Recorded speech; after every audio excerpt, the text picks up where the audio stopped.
All right, guys, today we're going to talk about French drains. And what do you think this is?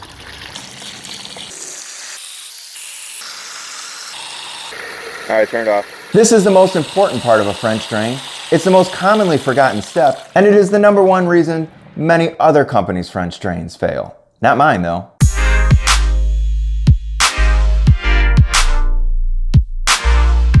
Let's go into the really basics of science with water. There's something called cohesion.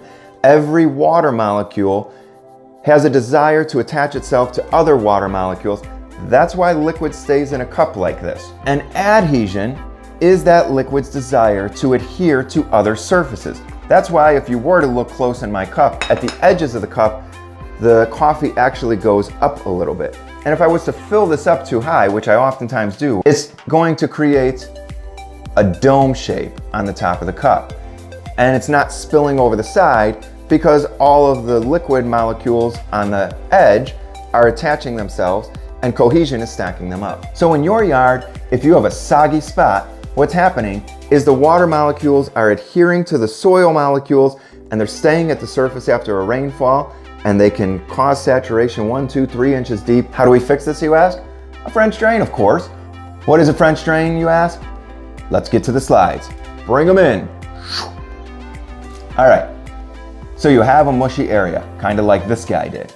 And the soil is saturated, kind of like in this picture. What are we gonna do? We're gonna dig a 10-inch by 10-inch hole. We're gonna line that hole with a cloth. That's the mistake I was mentioning in the beginning. This video is me showing how quickly the water moves through this cloth. We were able to fill this 32-gallon garbage can in just a couple of minutes with a garden hose because the water is flowing through the cloth. What's not going to flow through the cloth, you ask? The soil around it.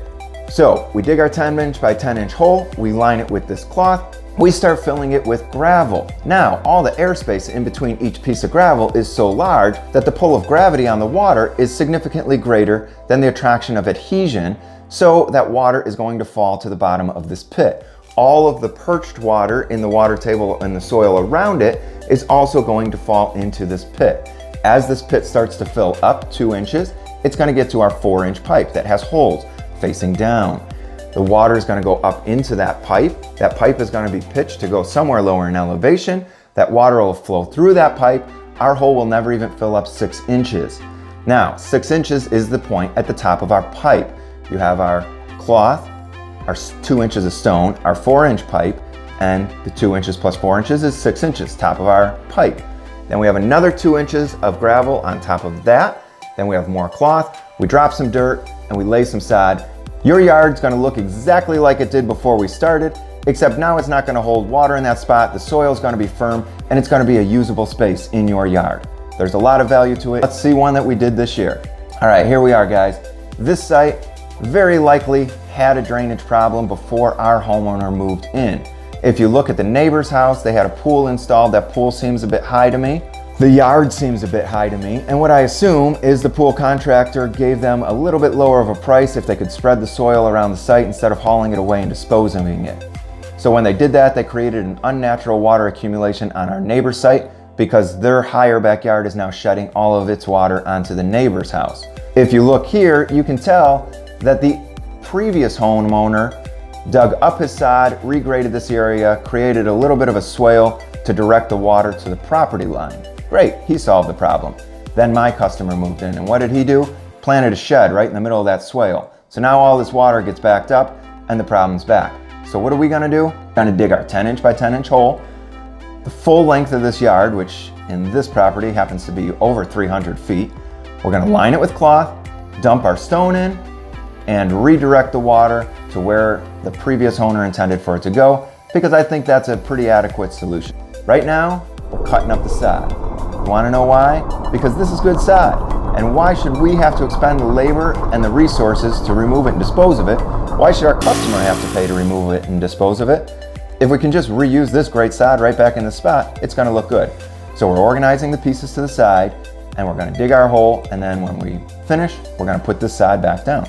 Now we're digging our 10-inch deep by 10-inch wide hole. Since we don't have a trencher to make this job a complete snap, I stick around and I dig these holes with the guys to make sure that morale stays high. I'm usually on all the job sites for at least 3/4 of the day.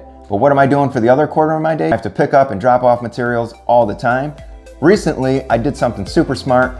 We upgraded our tool trailer 2 years ago, and instead of getting rid of the old tool trailer, I converted it into a drain tile trailer.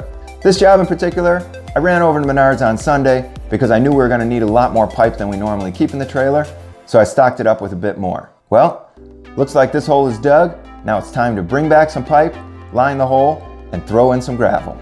We may have dug that hole with shovels, but did you really think we were going to fill our wheelbarrows with shovels? You have not watched enough of our videos. All right, hole is dug, cloth is in.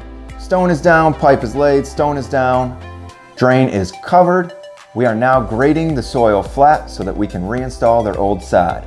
I didn't get any good footage of us laying sod. So what I will do is I'll share this B-roll with you of us laying down these fresh rolls that you're going to see in the next project feature, which we'll break down into another set of how-tos like we did with the last project feature.